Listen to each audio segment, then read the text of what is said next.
Hello guys, selamat datang ke channel Agdi Aminuddin. Sebelum kita mulakan video ini, jangan lupa ya, like, komen dan subscribe channel saya ya. Okey, pada video kali ini saya nak terangkan berkenaan dengan cara kita nak cara kiraan sebenar bil TNB semasa PKP ni yang korang perlu tahu. Okey, ramai orang mengeluh lah sebab apa bil elektrik tinggi kan. Okey, ini cara pengiraan sebenar yang korang semua perlu tahu. Okey.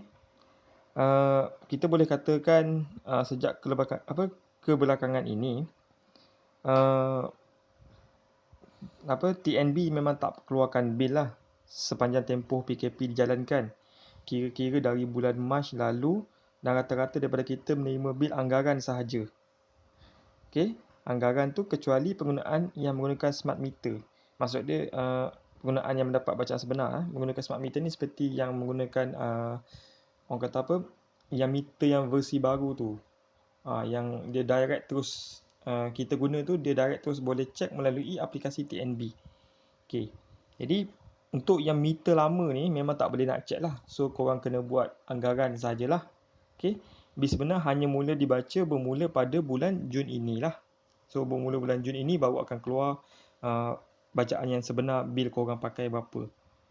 Okay, bila dapat bacaan sebenar, inilah yang membuatkan pengguna semua terkejut kerana menganggap bahawa bacaan bil dibuat secara kumulatif untuk Mac, April dan Mei yang menyebabkan mereka dikenakan caj pada tarif band yang lebih tinggi iaitu 51.6 sen kilowatt. 54.6% kilowatt dan 57.1 sen per kilowatt. Hakikatnya kan, TNB ni dia buat kiraan secara purata dengan mengambil bacaan secara purata bagi bulan Mac, April dan Mei. Jadi memang tak sampai pun tarif band yang tinggi tu sekiranya penggunaan pada bulan-bulan tersebut adalah sama seperti bulan sebelum PKP. Okey, perkongsian ini telah pun dibuat oleh seorang pengguna Facebook yang bernama Nur Afifah yang juga memberi contoh pengiraan bagaimana bil elektrik dikira. Menurut pandangannya lagi, kebanyakan pengguna di rumah menggunakan elektrik dalam masa tempoh PKP melebihi kebiasaannya lah. Sebab kita duduk kat rumah, jadi kita mungkin akan gunakan elektrik tu lebih. Maklum sajalah kan, semua orang kena duduk di rumah 24 jam sehari tanpa keluar. Okey, saya nak ceritalah. Okey, ni cara kiraannya. Okey, jom kita kira bil elektrik Makcik Kia semasa PKP. Okey, Makcik Kia bulan Februari anggaran dia gunakan elektrik tu sebanyak RM73.32 dengan penggunaan sebanyak 280 kilowatt. Okey, bil Makcik Kia bulan Mac, April, Mei iaitu RM73.32. Ini hanyalah bil anggaran kerana tiada bacaan meter sepanjang PKP kan. Okey, Makcik Kia terima bil sebenar bulan Jun untuk penggunaan elektrik bulan Mac, April dan Mei. Jumlah bacaan meter untuk 3 bulan tersebut adalah sebanyak 1,400 kilowatt. Okey, bagaimana bil elektrik Makcik Kia dikira untuk bulan Mac, April dan Mei? Okey, jom kita tengok Okey, ramai orang salah faham lah Contoh macam ni Ini cara Makcik Kia ingat bil elektrik semasa PKP dikira. Okey, jumlah penggunaan elektrik Mac, April, Mei iaitu sebanyak 1400 kilowatt lah. Sepanjang 3 bulan tu sebanyak 1400 kilowatt. Jadi dia ingat kiranya macam ni. Okey, memang bil elektrik kita dia akan untuk permulaan tu dia ada pecahan kilowatt dan cara kira dia. Contoh macam kalau kita tengok kat sini 200 kilowatt kali dengan 21.8 sen. Kalau 100 kilowatt tu maksud dia okey macam ni. 1400 ni dia buat macam ni tau.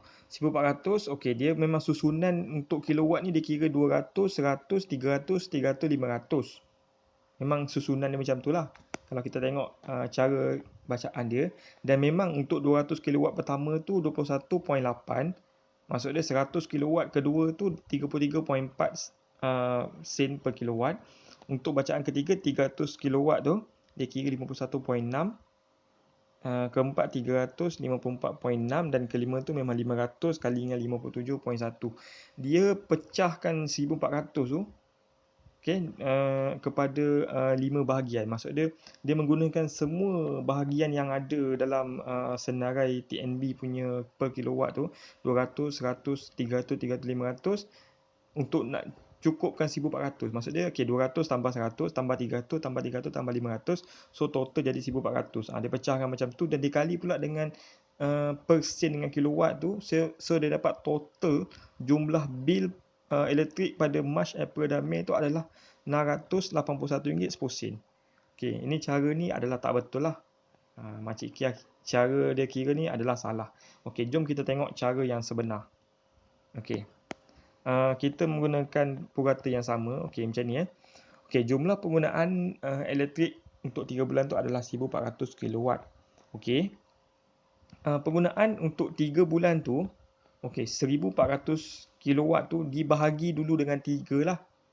Dia bahagi dengan 3. Bukannya maksudnya macam tadi, kalau kita tengok balik yang kat sini, dia tak bahagi. Dia terus pecahkan mengikut kilowatt dan juga berapa sen tu. Tapi kat sini sebenarnya macam ni kira je. Okey, kita dapat yang total 1400 tu kita bahagikan dengan 3 sebab 3 bulan. Kalau 4 bulan lah. Kalau 5 bulan. Sebab ni 3 bulan, so bahagi dengan 3.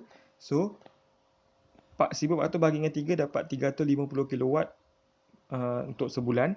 Jadi 350 tu, okey, macam kat sebelum ni kan dia pecah 200, 100, 300, 300, 500 kan. Okey, kat sini dia hanya pecah 200, 100 dan lebihan baki tu 50 kilowatt tu, maksud dia kat sini sama 21.8, 200 kali dengan 21.8, 100 kali dengan 33.4. Okey, untuk yang ketiga ni kat sini 300 kilowatt. Tapi dia tak sampai, dia 50 saja.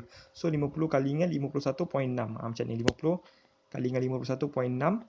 So RM41.60, RM43.60 campur dengan RM33.40 campur dengan RM25.80. So total untuk sebanyak 350 kilowatt tu diguna dalam sebulan tu adalah RM102.80. Tu total. Okey, dia kira dalam masa 1 bulan. Okey, RM102.80 tu 1 bulan tau. Bukannya maksudnya kita dah total untuk 3 bulan. Tak. Okey, tu kita anggap, kita kira purata 1 bulan. So nak dapatkan 3 bulan tu balik, tadi kita dah bagi, so sekarang ni kita darab balik. So RM102.80 kali dengan 3, so akan dapat RM411.20. Ni cara kira yang tepat lah. So lagi jimat nampak. Macam sebelum ni RM681.10 kan. So cara kira ni salah sebab kita pergi sampai ke tahap yang sangat tinggi lah. Sampai 500 kilowatt tu, itu memang mahal lah. Tu kalau kita biasa orang kaya lah guna aircon banyak sangat kan. So memang dia kena cas, nilai cas tu mahal. Tapi kat sini tak pun sebenarnya, sama je. Malah lebih murah. Okay. Ni ramai orang salah faham lah. Orang pergi kira macam tu. Okay.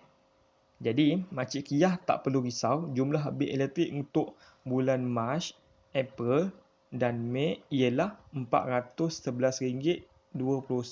Bukannya RM681.10 seperti yang dia salah kira tu lah. Okay. Jumlah bil elektrik untuk bulan Mac, April dan Mei dikira secara purata, tidak dikira secara kumulatif. Jadi, Makcik Kia tidak dikenakan bil elektrik lebih tinggi daripada yang sepatutnya. Okey. Jadi kalau kita nak hilangkan bosan anak-anak main game, ibu bapa yang bekerja dari rumah perlu gunakan laptop, iPad dan gadget yang lain yang perlu dicas. Betul tak? So cuaca pun biasalah, bulan puasa lagi kan, kita rasa agak panas. Masa mula-mula PKP tu pun hari tu aircon dan kipas pun kita mungkin on sampai 24 jam kan, sebab bulan puasa panas. Jadi ramai jugalah yang suka mencuba resepi-resepi kek juga waktu tu. Biskut yang melibatkan penggunaan oven. Ibu-ibu pun rajin lah nak masak waktu ni kan. So tahu sajalah kan bila korang guna oven, banyak guna elektrik. So orang kata apa, lampu pun juga sentiasa on. Semua bilik semua on, semua bilik semua, sebab semua ada kat rumah. So hal ini mungkin menyebabkan penggunaan elektrik semakin meningkat. Dalam korang tidak sedar, malah penggunaan elektrik mungkin meningkat 2 kali ganda sepanjang tempoh PKP ni. Maka tidak hairanlah sekiranya bil elektrik rumah korang tinggi kan. Jadi apa juga kaedah pengiraan, pihak TNB juga tak boleh membuat sewenangnya. Ia hanya boleh dilakukan setelah ianya diluluskan oleh Suruhanjaya Tenaga. Walau bagaimanapun, kepada pengguna yang terkesan untuk mengemukakan terus aduan kepada Suruhanjaya Tenaga dan TNB bagi tujuan penilaian, semoga penyelesaian ini dapat memberi sedikit pencerahan kepada individu yang terfikir-fikir kenapa bil elektrik rumah mereka terlalu tinggi.